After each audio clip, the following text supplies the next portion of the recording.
Bonjour à tous. Ici, on va commencer l'analyse du graphique d'une fonction. Mais avant de faire ça, on doit comprendre quel est le lien entre la fonction, sa dérivée et sa deuxième dérivée. Il y a des liens entre les trois.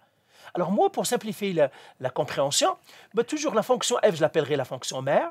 F', c'est la fonction fille. Et f seconde, c'est la petite fille. Ça veut dire la dérivée de la dérivée, c'est la petite fille. Et la petite fille, bien sûr, est la fille de f'.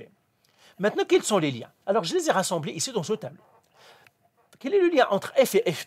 C'est-à-dire la mère et la fille. F et f', ça veut dire le lien entre ces deux fonctions-là. Eh bien, on les a ici.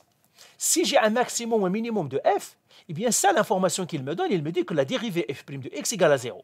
Et vice-versa. Si f' de x égale 0, ça veut dire que j'ai un maximum ou un minimum de f. Si f est croissante, eh bien, la dérivée de f, c'est-à-dire f' de x, elle est plus grande, elle est positive, plus grande que 0. Si f est décroissante, ça veut dire que la dérivée est négative. Donc ça, c'est le lien entre la fonction et sa dérivée, ou bien lien entre mère-fille, la mère et la fille. Donc c'est ça le lien. Maintenant, quel est le lien entre la fonction et sa deuxième dérivée? Donc je mettrai ici, avec notre couleur, f et f seconde. Ça veut dire mère, petite fille. La mère, le lien entre la mère et sa petite fille. Petite fille. Alors, quels sont les liens qu'on a ici? Il me dit que si la fonction a un point d'inflexion, eh bien f seconde est égal à 0. Ça veut dire, c'est-à-dire si la fonction a un point d'inflexion, l'information qu'il me donne sur la petite fille ou bien la dérivée seconde, c'est que la dérivée seconde est 0. La même chose, si la dérivée seconde est 0, eh bien j'ai un point d'inflexion. C'est l'information qu'il va me donner sur la fonction f. Maintenant, si f est concave vers le haut, ça veut dire qu'il est comme ça, concave vers le haut, eh bien ça me dit que la dérivée seconde est positive. La même chose, si la dérivée seconde est positive, il me donne l'information, il me dit que f est concave. Même chose, si f est concave vers le bas, ça veut dire la concavité vers le bas comme ça, eh bien, il me dit que la dérivée seconde est négative, et si la dérivée seconde est négative, il me dit aussi que la fonction est concave vers le bas.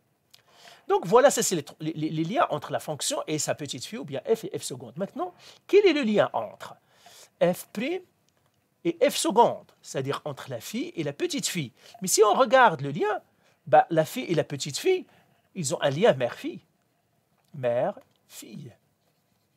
Parce que la petite fille, la dérivée seconde, c'est la dérivée de f'.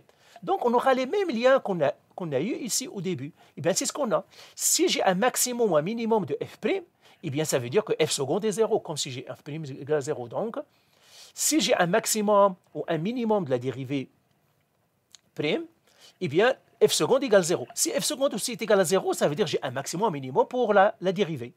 Si la dérivée est croissante, eh bien, f seconde est positive. Ici, f seconde est positive, il me dit que la dérivée est croissante.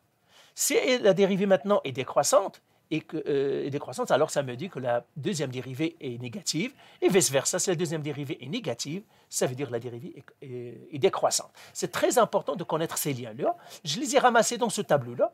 Vous pouvez le copier. C'est un tableau qui vous ramasse tous les liens entre la fonction f, f' et f seconde. Allez, bye.